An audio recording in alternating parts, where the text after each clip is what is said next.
The Real Build is about building better culture, leaders, visionaries, community to better serve the client. I'm your host, Bill Ryman, your broker builder, and I'm here to showcase real business owners building companies with integrity, trust, and a commitment to making a positive impact. Join us as we explore their stories, insights, and strategies for success. With that being said, welcome to The Real Build. You leave this world behind, so live a life you will remember.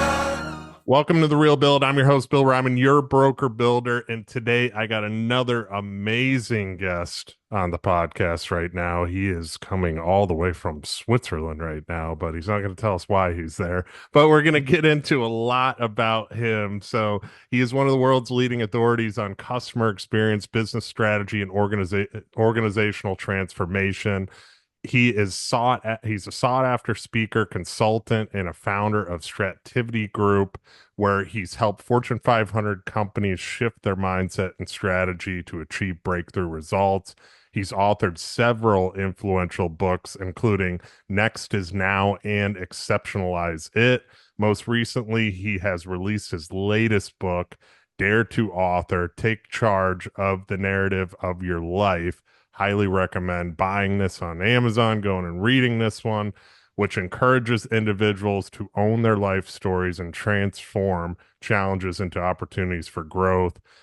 His insights aren't just theories, they're proven methods that inspire leaders to embrace change, drive exceptional customer experiences, and build thriving businesses.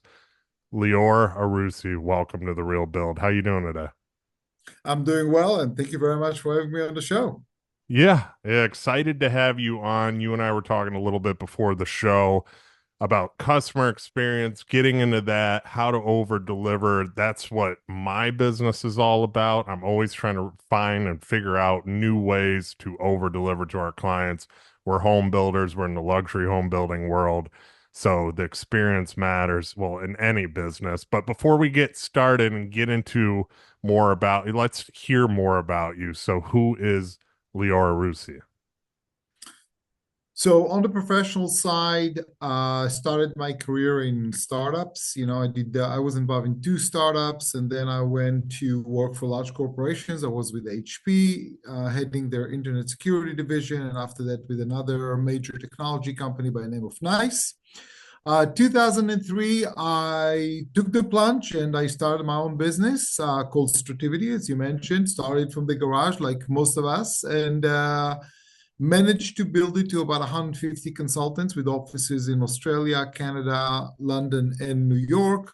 And had the privilege of working with over 400 major brands on their transformation, some of them during crisis, some of them during hyper growth. Variety of challenges. All of them are trying to write the next chapter of their business. We develop a very effective methodology, and ultimately have been very successful in doing that. Won several awards, published several books, as you mentioned, and in 2018, I sold the business. On the personal side, I'm a father of 5, and I'm a grandfather of 5. Wow, nice. So you're busy. I'm busy. Yes. One thing you brought up too is how you've transformed a lot of businesses, and can you share a defining moment in your career where you saw a transformation happen right in front of you? So honestly, I've had a lot of those transformation moments, and I've experienced them differently with different clients. Unfortunately, many organizations get to the need for transformation too late. Yeah. So then it becomes an existential issue. And I'll give you one example that actually did not happen in the US, happened in the UK. It was a major insurance company. The local regulatory authority decided to go after them in a big way because of several customer complaints. And the moment the newspapers were filled with information that they are being investigated by that regulatory authority, which is the equivalent of the SEC in America, their stock dropped to pennies, and they lost tons of market capitalization and then clients, and it was a mess, okay? And thousands of employees' jobs were on the line. I was called to help them out. It's a CEO that I've worked with in the past. And he said to me, Lior, this is probably a live or die situation. This is either thousands of families are going to lose their livelihood because of this ridiculous investigation. Hmm. The regulatory authority is trying to make a case on our back, and I don't have a lot of money. So what can we do here? And I remember we had to be very creative because the budget was very tight. The company did not have any money. And we did a variety of things, including first validating statistically that the authority was wrong. I mean, they took few customer complaints and they just blew it out of proportion. And we countered that with thousands of customers who said, hey, we're very happy with the value delivered here. Then we brought some of their largest accounts and show them how we actually deliver a better customer experience that they deliver for their own clients, to the point that they decided to forego certain payments that the insurer owe them in order to make sure that the insurer will survive and will stay in business and so on and so forth. And I remember one night, he dropped me a note and he said, Lior, it's all over. The investigation is over. Nothing was found. We're all good. But I want you to go to sleep knowing that about 5,000 families kept their livelihood because of your work. And it was a moment. It was a moment where you remember that you're not just here for the money.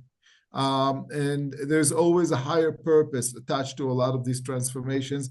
And most importantly, the people's livelihoods that are attached to it. So that was one of those moments where like, wow, I mean, culturally, they were all depressed because their name was in the press in a very negative way, and they called them names. The authority was just nasty.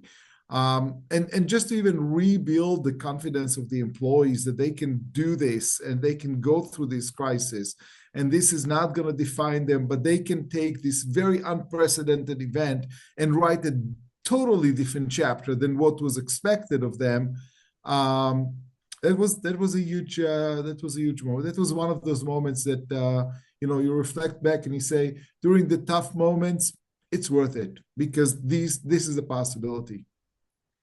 What made you get into that line of business as far as focusing on customer experience and all that? What led you to it, growing up? So it's an interesting. So as I mentioned to you, I was in the technology side. Let me share with you a story. And one day I got a call from my sales director in Holland, and he said, "Lior, we've got an issue here because our best customer just won the worst call center award." I said, "There's no such a thing as a worst call center award." He said, "In Holland there is." And I said to him, but we just finished installing the latest technology. This guy is like light years ahead of anybody else in Holland. How can he be the worst? And I called the guy, the head of the customer service, and I said, "What happened? We just finished installing. You have a leg over everyone else." And he said to me a defining moment statement. He said to me, "Lior, even a fool with a tool is still a fool. I bought the technology, but I had no idea what I'm doing with it. I didn't prepare strategically. I didn't prepare operationally, and so on and so forth." And I was looking for a solution to help him out. And I found out that actually not a single organization I was approaching actually was willing to be held accountable to the change actually happening. So one company will say, "We'll do research for you." One company will say, "We'll change your logo." One company said, "We'll do training." One company said, "We'll do change management consulting." But I said, "Can you be held accountable from the research all the way to changing the last employee's behavior? Can you be held accountable to that?" And the answer was no. To be honest with you, Bill, one of the interesting sources of business that we got at Strativity is companies calling us saying, "Hey, this and this consulting firm was here. They left us a report. We don't know what to do with it." And we were the execution people. We didn't call ourselves consultants. And we actually held ourselves accountable to execution. We stayed with the client to measure actual results. So if I can tell you that I took a European logistics company from 3% organic growth to 44% organic growth while increasing 56% profit margins on logistics, we knew what we were doing. We came with results in our hands. And you mentioned luxury. Luxury clients are very demanding. Everybody who deals with luxury clients knows they come with a certain ego, with a certain like money can buy anything. If I said so, you're gonna do it. And we work with Mercedes-Benz, we work with BMW, we work with Cadillac. We got experience with these people.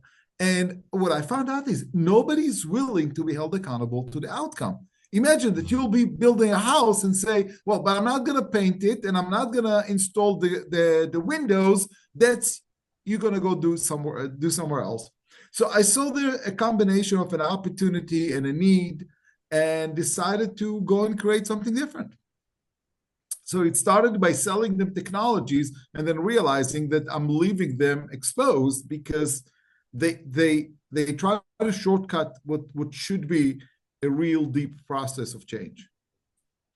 Let's go into that a little bit. You said nobody is willing to be held accountable to the outcome. So how do you change that? How are you changing that within an organization or a company, or how would a small business change that too? Obviously, a lot of listeners on here are entrepreneurs, small business owners, and they can relate to the big businesses too. I think customer service is, in general, the most important thing that you can possibly have to run a business. And so how were you making that change? How are you making that business owner be held more accountable, or those employees? So Bill, with your permission, I'd like first to make sure that we're on the same definition, and then I'll answer your Yes. question. Yeah, absolutely. In my world, customer service is not smiling nicer to people. Yes. It's not just an attitude. Customer experience is the sum total of the value that you deliver to your customers. It's the value you deliver. Now, every company deliver customer experience. Some of them deliver customer experience that is truly bad. Some of them deliver customer experience that is just boring. They do what they were asked and nothing more. And some of them are delivering exceptional. My argument to every business person, first and foremost, how many referrals do you get without asking for it? And if you don't get enough, that means you are not exceptional. You're just boring. Okay? So if you left the project exactly as expected, and there was absolutely nothing pleasantly surprised there, you have failed the project. Because boring means price. You have a problem with customers fighting price with you because your reputation is that you don't do anything extra. You're not exceptional. You're just boring. Okay? So let's start with the fact that customer experience is not about smiling nicer to people. It's about delivering exceptional value beyond their expectations in order to improve your profit margins and in order to extend your customer referrals, which is the cheapest way to gain business. So I wanted to make sure that your listeners understand we're talking about creating value. Now, when I would sit down with the CEO and he'll tell me, I want to do this and this, and I want to create that and that. And I said, I got it. I got your objectives. With your permission, let me explain to you something. I understand your goals. I'm now going to go and work with Susie from accounting. And they will look at me saying, who's Susie from accounting? I said, oh, she's in charge of the strategy. And they're like, no, she's not. Brian is. I said, no. You see, that's your mistake. You think the change coming top down? Think again. Culture is what happens when you leave the room. Culture is not what they do in front of your face. Culture is what happens when they leave the room. Do they choose to go exceptional when you're not around, or only when you pay them to do that? Because you see, the true value of an organization, the creativity, the ownership, the thinking outside of the box, the willingness to solve the problem, the caring, all of that you cannot mandate. That's a personal choice. And I need to understand why Susie from accounting and all your employees are not making the choice to rise up from mediocrity or average to exceptional. That's a personal choice. And I need to understand what are the cynical voices that are telling them, don't do that. So our methodology was focused on activating the people at the bottom. And one of the things that we always brought with us is we've been working with them. I mean, one of the favorite things I would do is actually Work with the employees. See the processes that they have to use, see the tools that they have, see the technologies that they have, see all of these things. And now I immerse myself, and obviously my consultants have done so, to understand why are these people not buying into it. And I'll tell you that three sources. First one, passion. They don't have a passion for their job. If they don't have a passion for the job, if they don't feel a sense of purpose, there's no way you can actually elevate them to exceptional performance. Second thing is the performance, or what we call the standards. So they think they're doing it already, just that they are subscribing to a much lower level of standards than what you want them. So you need to bridge that gap. And the last one is practice, which is, are we paying them to be exceptional? Are we letting them practice it before they need to go and deal with customers? And let me give a reality check to all your listeners. Every company makes mistakes. Every company makes mistakes. Believe it or not, even even the most well-trained companies are making mistakes. I have to tell you, one of the major luxury hotel chains shared with me how by mistake they delivered a bottle of wine to the keynote speaker of the AA meeting in their building. Okay? Everybody makes mistakes. That's not the issue. The issue is, do you have a plan of how to rise up when mistakes happen? Because actually, research shows that companies who have risen up after a mistake enjoy a better, greater customer loyalty than companies who've never had a mistake. In fact, my clients were joking, saying, "Oh, maybe we should create more mistakes so we can actually have a little bit more customer loyalty." But the point is, it's not the absence of mistakes. It's not the perfection of the process, because you're never going to have a perfection of process, because life is full of different factors and life is full of different customers, and you cannot control all of these things in advance with instructions. But the question is, are your employees going to rise up at that moment? Are they going to make the choice to deliver exceptional? And my book, Dare to Author, is all about realizing that life is not about being a victim to a process, but rather be the hero of the story and take charge. So good right there. There's a lot to dissect right here too. It just one thing you said is culture is what happens when you leave the room, and that is so true too. I mean, if you got a bad culture, it's gonna obviously your company's gonna go downhill. You're not gonna retain employees. It's gonna be a revolving door effect too, which kind of what popped in my head too is to have a good culture, you need a good leader, right? You need good leadership, and Yeah, if the leader's not involved in creating that culture too, it's like John Maxwell says, everything rises and falls on leadership. So that's a huge part of culture. And I've talked about culture in past episodes with my good friend Jay Duran because he's a culture expert too. But it's just so important within an organization because it's the glue that holds everything together. So that's been a big focus on our organization as a company, creating those bonds like a family almost within our organization, but we still, when we got to get things done and do it the right way, that's what we do, and absolutely. as the leader of the company too, I did it the other day. We're closing on a house for a client this upcoming Friday. Well, I walked through with my wife just to look at it yesterday actually, and I saw some imperfections. So I started blue taping. That's what we do. We blue tape the imperfections. Well, Yeah, this house has already been blue taped a few times. So my superintendent, he wasn't happy, obviously, because I went back after I dropped my wife off. I went back to the house and I walked the whole house. But I have a standard that I've been constantly teaching these guys out in the field about that standard too, by me going back in there, blue taping the imperfections too. He called me after work and he said, "Why'd you do all that blue tape again in the house?" And I was like, "You know why?" I go, "Because it's not perfect. That's what we are. We strive for perfection as a builder yeah. too." And he goes, "Yeah, I know." He goes, "How'd you see that one up in the corner?" He's like, I got to get my eyes better. I'm shocked you caught that. I was like, I catch the joking around with them, but doing those things and going back and constantly putting it in their heads too that we're not going to just let these things pass by. We're not just going to let these things, brush over and it's okay. The client will never see it. That creates that standard, that creates that culture of perfection too. And this is a different Absolutely. defined way of culture, but we have a tight niche group inside, but when it's out in the field and getting things done right and over delivering and delivering a perfect product, that's why we've been in business as long as we do. And it goes back to what you said about the referrals. That's why we get those referrals. Another thing you said too is owning up to the problems. Not a lot of businesses do that. Not a lot of businesses own up to their mistakes. And you are 100% right. Most of the time, when you own up to it, majority of the time, it's going to gain a lot more trust with the client.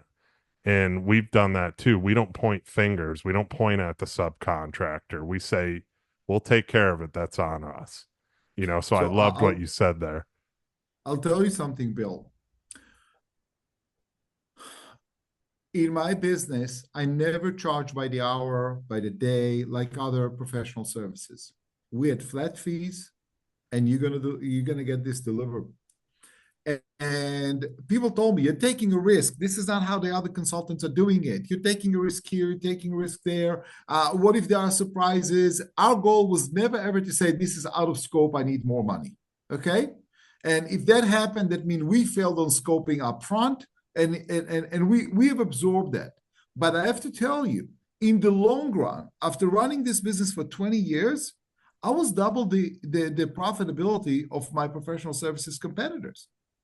So on the long run, I can tell you, I've proven that by taking the high road, by giving them the comfort and the knowledge that they know what the budget is, that there are no surprises. And God knows, we all know there are surprises after you start opening a project. It doesn't matter if you're building a business, if you're building a house, or if you're building a culture in an organization, it's the same thing. The Pandora box is going to be opened right after. Okay. And then all of a sudden, well, we forgot this. We did not tell you that. Well, the budget is already closed. We cannot get you some more money. All these type of things. We were flat fees, hardly any out of scope. They can grow the business saying, hey, I want you to do more for me. But within the budget, we don't touch it. And I have to tell you, after 20 years of doing that, it was the better way to do it. And I've proven that financially. Go into a little bit. Obviously, you brushed on a luxury brand, and I agree with you too. There's a lot more expectations, right? And a lot more expectations. But even in any business in general, there should be high expectations, regardless of what your business is, what level it is. You know, what mistakes are you seeing some businesses make and in creating an exceptional experience? So I'm gonna break I'm gonna break a certain fallacy that I'm sure many of your listeners have heard before. The customer is not always right. Some customers are lying. And my message to my team was, the right customer is right, and the wrong customer belongs to the competition. So we spend more time profiling and understanding which customer is the right customer for us. Okay? So I'll start with that. The customer who is not right for me does not deserve my exceptional performance, because they'll never pay for it. Okay? They will always be cheap. So I'd rather send them to the competition so I can dedicate my time and attention to the right customers and then give them the exceptional service. So the exceptional value does not start after you sign the contract. The exceptional value starts when you assess and date and be honest. And I don't care how desperate you are for cash flow. We all have been there. We've all had ups and downs. We all had feast and famine. Okay? You're not alone there. But the moment you bring the wrong customer in, you're now screwing up everyone because that person is not profitable and you're borrowing profitability from other projects to close this project. And then those people who deserve the exceptional quality did not get it because you had to plug that hole. So be careful about who you choose to do business with. And I can tell you that the more you learn to say no in order to get to the better yes, okay?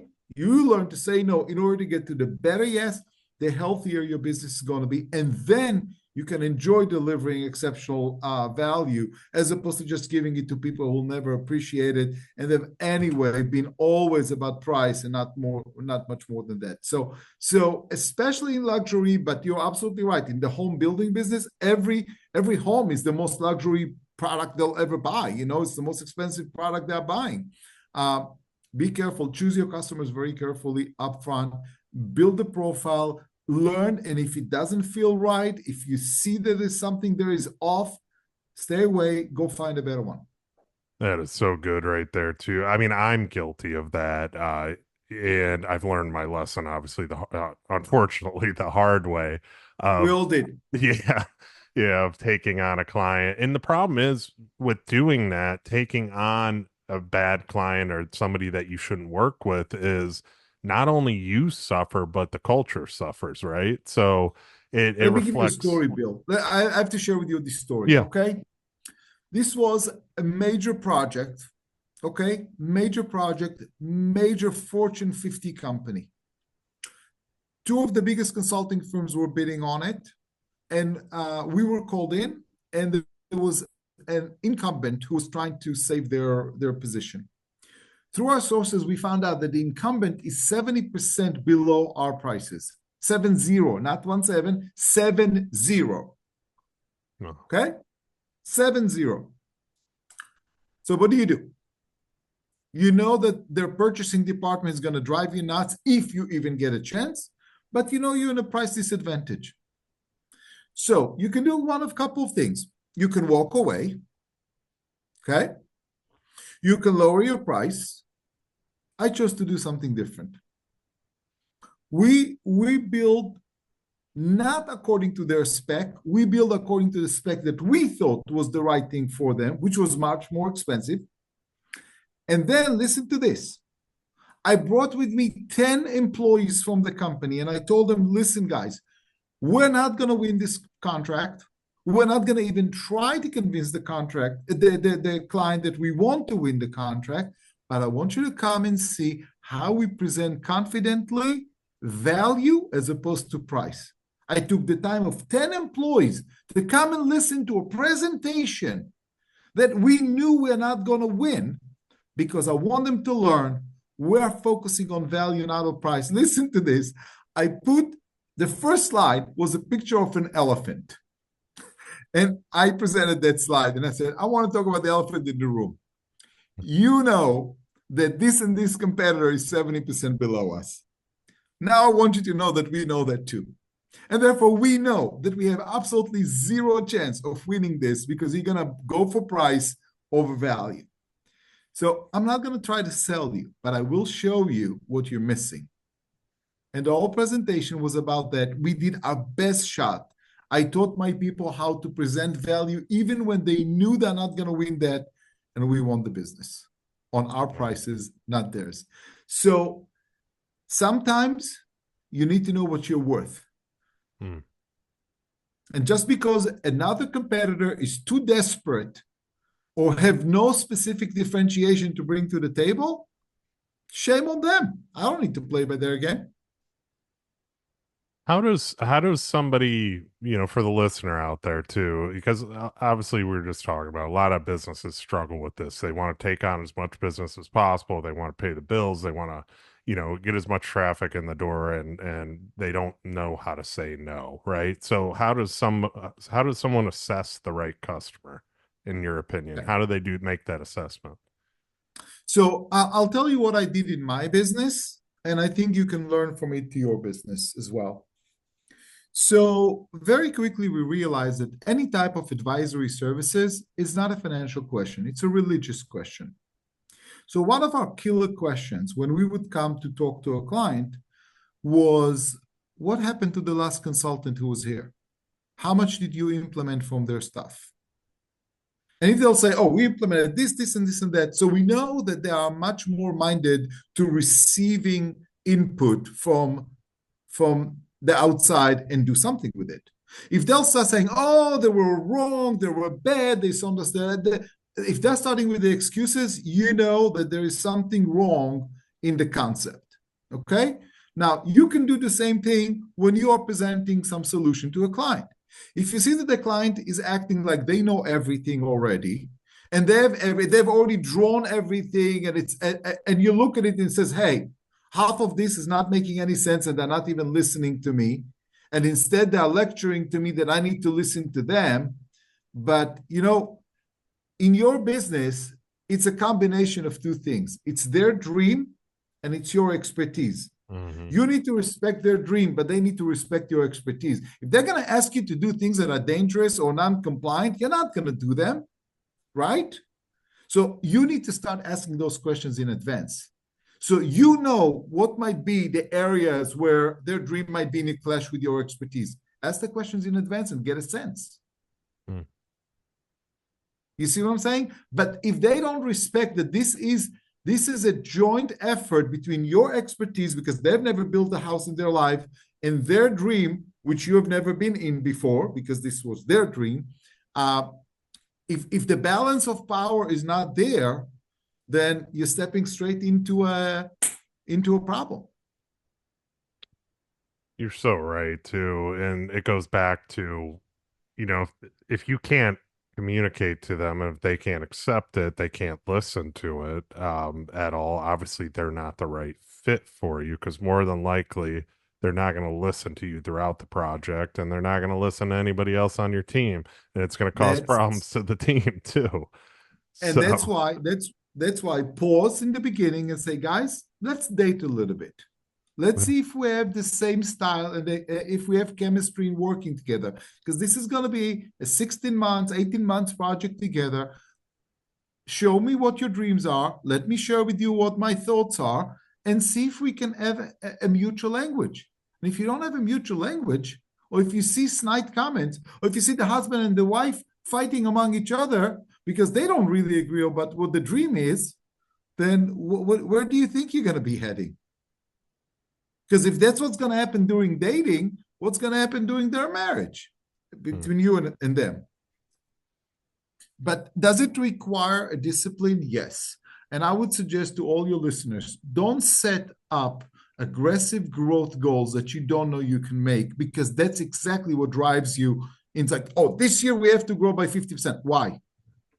Mm-hmm. This year you need to grow profitably. You don't need to grow for the sake of growing. It's like the guy who invented the change machine. You put $1, you get 4 quarters. It comes at the end of the week saying, oh, it broke even. Maybe I should add more machines. I'll make it up on the volume. No, you're not. It's not a profitable model.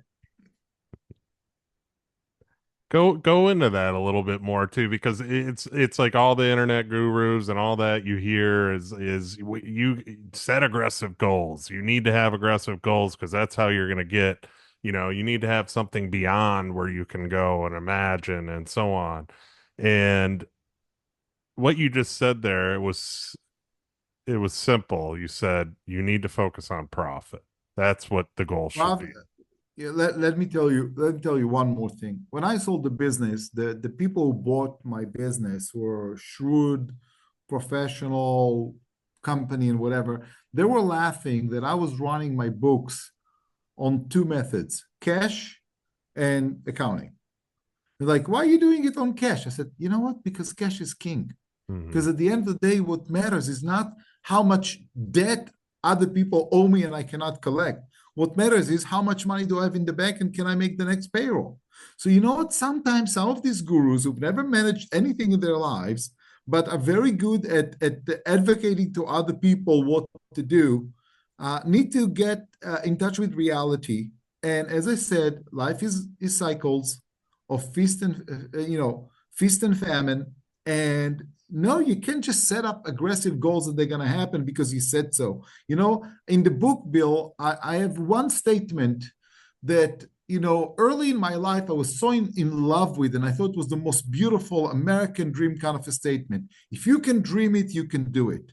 Mm. And I can tell you now, after several decades of doing business with some very demanding clients, that this statement is flawed because it misses the middle, which is if you can dream it and you're willing to make the efforts and you're willing to make the sacrifices, then there is a chance you can do it. So anyone who's going to give me a four-letter statement and tell me to just go do it, I'll say, where's the middle? You're missing something. You're skipping something. You're oversimplifying it. And anybody who's been in the trenches know that the truth is different. So my answer to them is, by all means, be aggressive in pursuing, but be diligent in whom, because otherwise you can build top line business with a lot of losses at the bottom line, or no cash flow, or people not paying you. How good does that? I wanted to go back to what you said, and I highly agree with you too. That adding that middle statement, first of all, business is a lot of getting kicked at you know where. And Yeah, that's part of that statement right there. It's not Skittles and rainbows at all. It's not easy going from A to B. It's there's a lot of mishaps and failures and trial runs and so on in between too, which we talked about. I've experienced that in the building world where I've had some god awful customers. Not a lot of them, but the ones that I've had were just there's nothing you can do to make them happy. no, Not one no, thing. There was no, because there's no match. Bill, there's yeah, no match. The yep, moment there's no match, it's like you're talking different languages. yep. There you go. Yeah.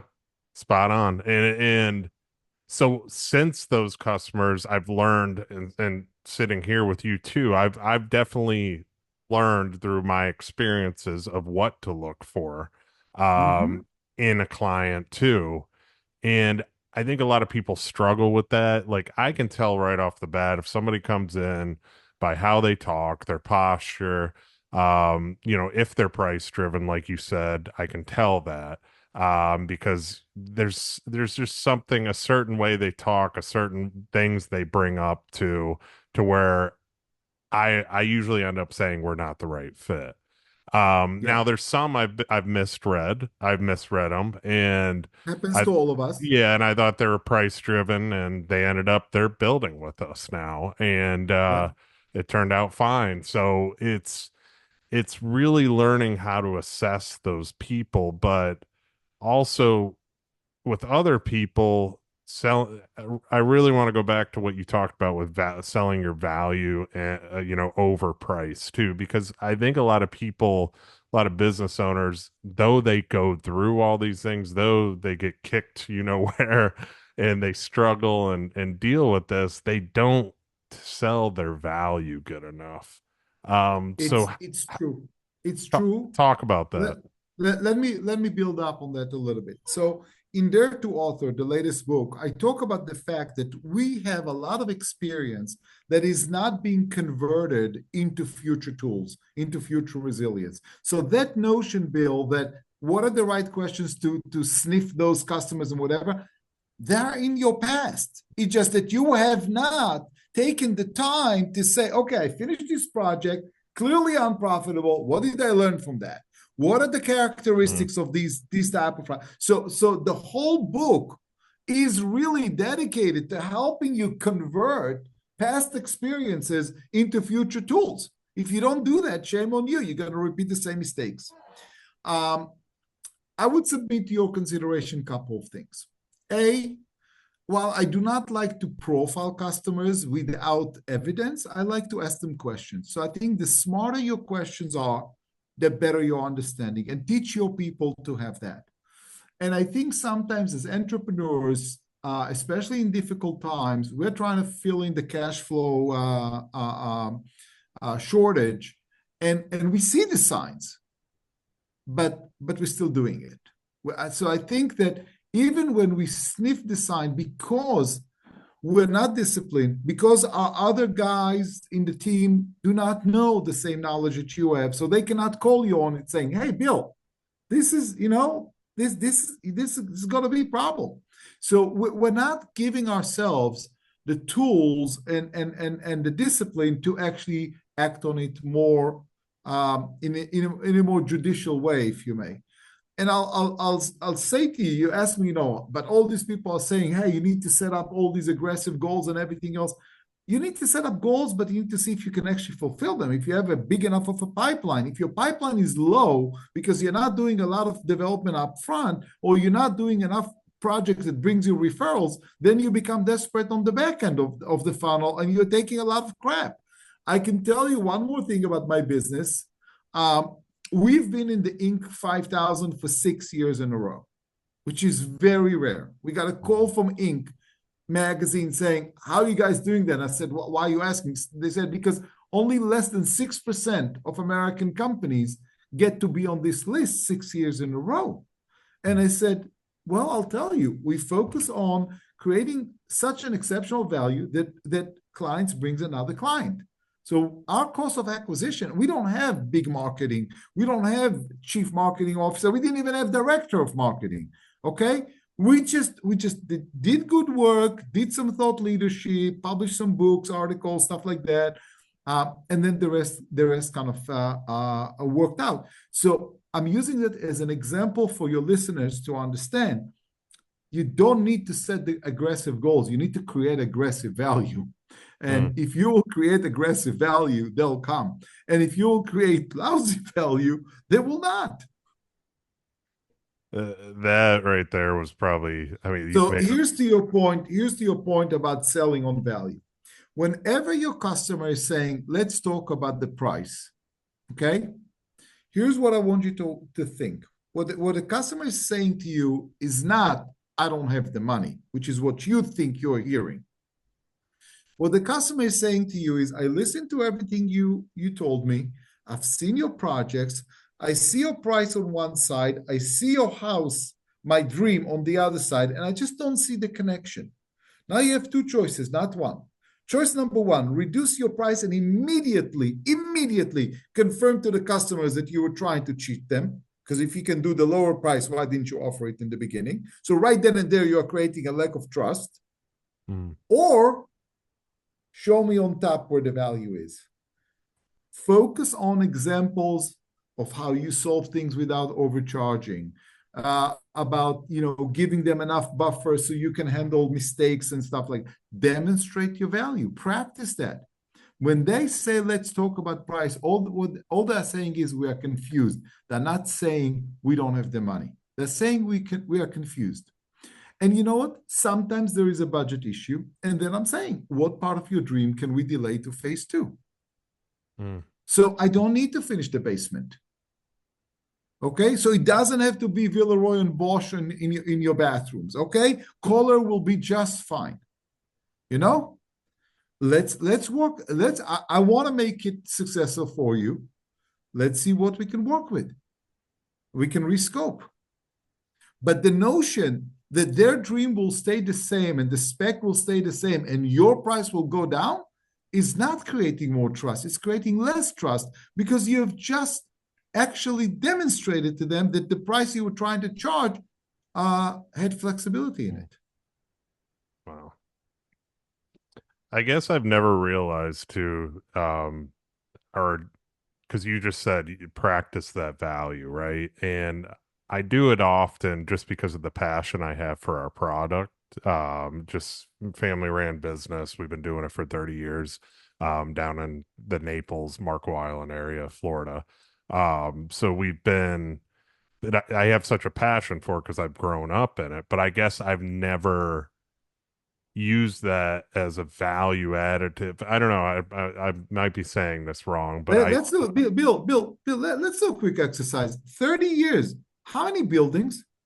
We've done probably 175, almost 200 homes. 200 homes. Excellent. What is square footage of all of them? On average, they average from 2,500 square feet all the way through 12,000 under. So how about you find that number, okay? What percentage of those customers had dispute with you after that?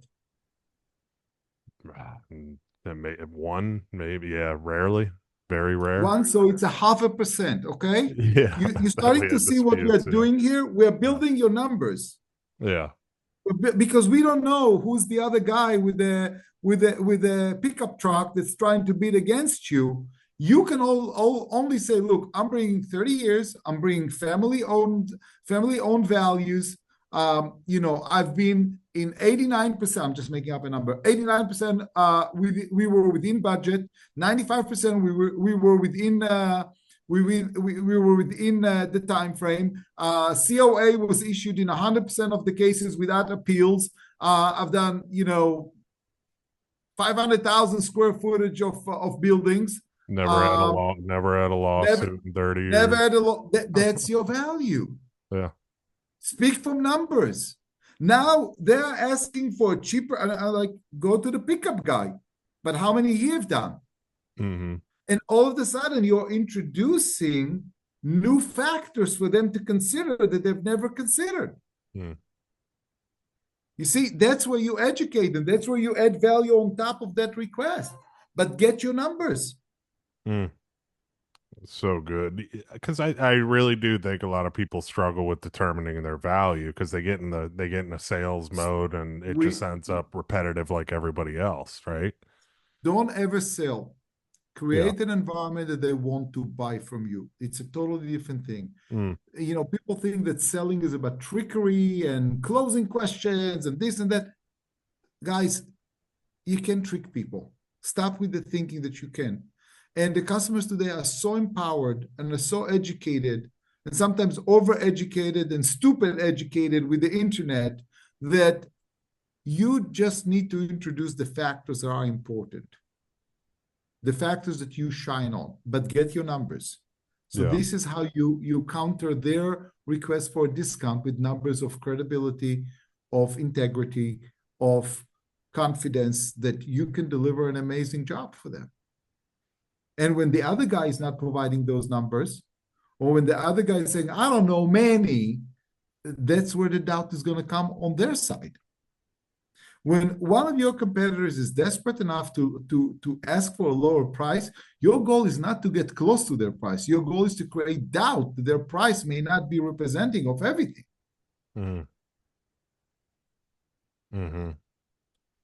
One thing, the main thing you said is you don't need to set aggressive goals. You need to make aggressive value. And it really does make you think, you know, and I'm very value driven. I'm very like, how can we continue to give more value? I did it the other day. There's probably every day I do it. It's just I've done it so consistently. You know, we're helping out. We had a designer issue with a client. They had a furniture problem. She couldn't get her furniture before the holidays. She's got 17 people coming over, wanted this desk fixed. So I ended up going right to the designer and saying this needs to get done now. It's getting delivered So, on December Bill, how many 20th. people are working for you? Right now we have 8 total people. How many of them can repeat that story that you just told me in details? Probably since it just happened, just me. Okay. So, So you make sure that those stories are available to all of them for two yeah. reasons. A, it establishes what do you stand for and what your culture is. So next time they will need to do it, they'll feel comfortable doing that. Hmm. And second, they can share it also with customers. That's exactly the counter discount stories. This is exactly why you need to dare to author your chapters and share them with your team. So they'll understand what exceptional performance is about and they'll understand what they are authorized to do. Hmm. What that is, you're making me think. This is really good. This is this is a ton of value right here. This is because I never really thought about with unemployed. I mean, I've shared stories with them, but not. I should share consistent stories Uh, of things. you want them to rise up, you have to show them the values you live by, not the values that you put on the wall, the Mm. values are in your soul. Values are only true when they're tested. When they're not tested, they're just statement of intentions. So a lot of businesses with core values, you're saying the values on the wall, the core values, obviously is that something? I'm gonna call BS on it because you know what the biggest bankruptcy in America? Enron, $63 billion. Do you know what was their values? Integrity. Mm. Okay? It was on the wall. Yeah. I went Yeah. back, I checked. They've got value, they got integrity, customer excellence. What do you think? Your cell phone company that screws you over do not have that on the wall? Sure, they do. Sure, they do. Your insurance company who's not paying your claim do not have on the wall that they need to love their customer and they need to care about their employees and excellence and accountability. And that's everybody puts them on the wall. That's not what matters. What matters is what's in the soul. Mm. And the soul comes from stories. And that's why in the book you have chapters dedicated to how to increase your team's performance based on stories, how to lead with stories, how to hold people accountable through stories. That's the power of it. This is not about authoring in order to have a journal and come to closure with your emotions. It's converting that experience and turning them into future energy. That's so good.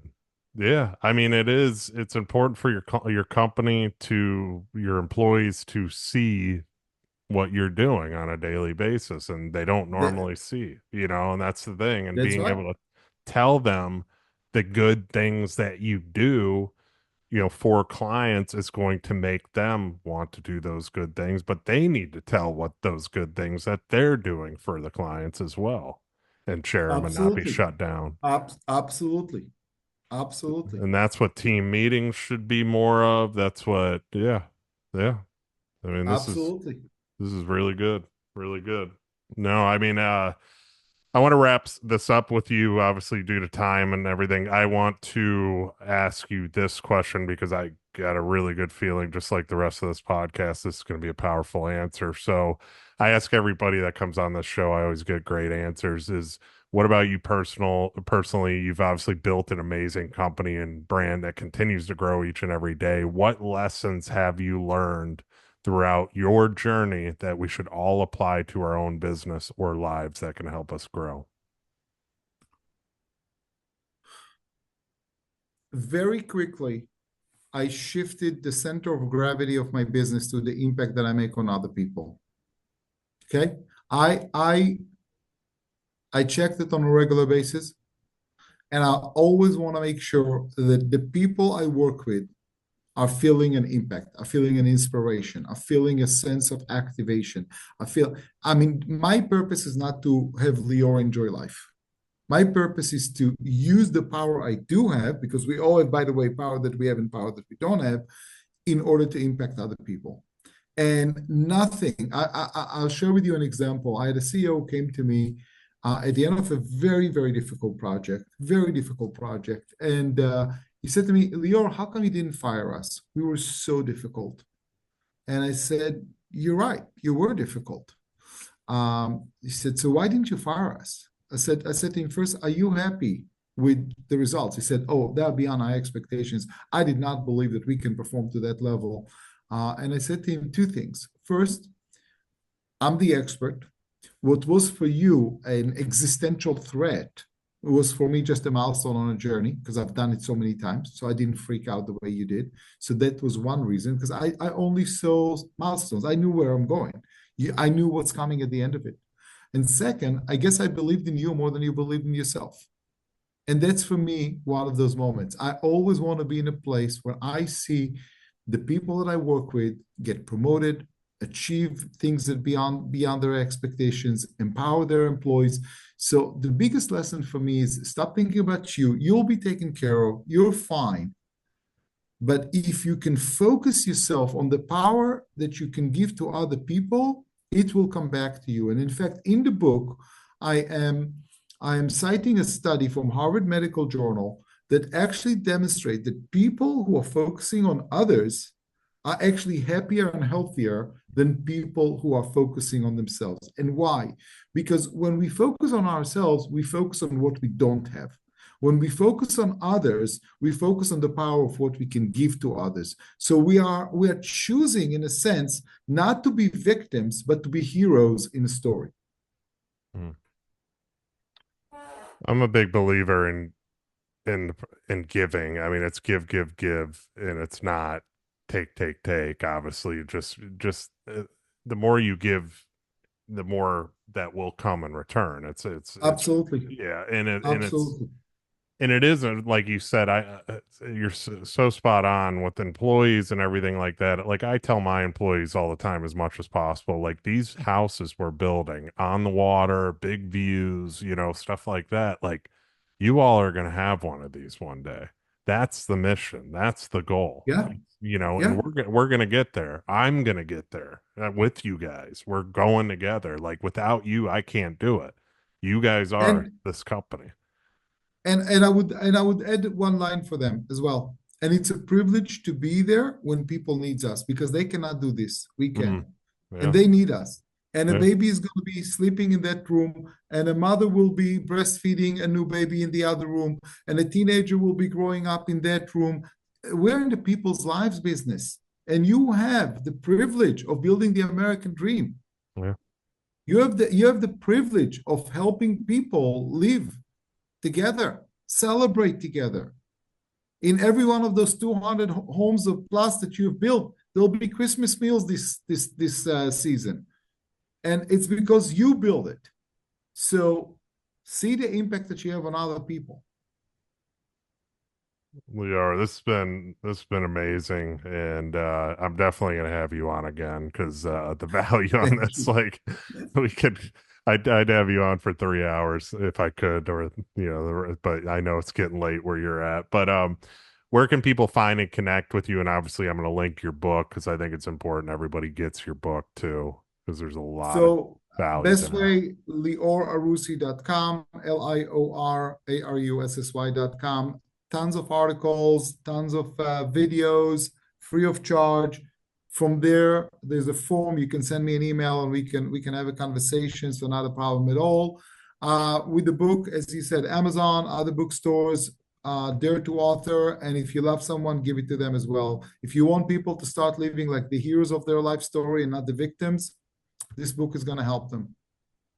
Awesome. Lior, thank you so much for coming on today. This has been an honor having you. Like it's a lot of value. I know my audience is going to take a lot out of this. So really appreciate you today, brother. And with that being said, everybody, please share this one. Share it with your friends and family. It goes a long way. This one needs to be shared. Definitely needs to be shared, but also like, subscribe, comment. You know the routine. 5-star reviews on Apple goes a long way because this one deserves it. And we will see you guys on the next episode.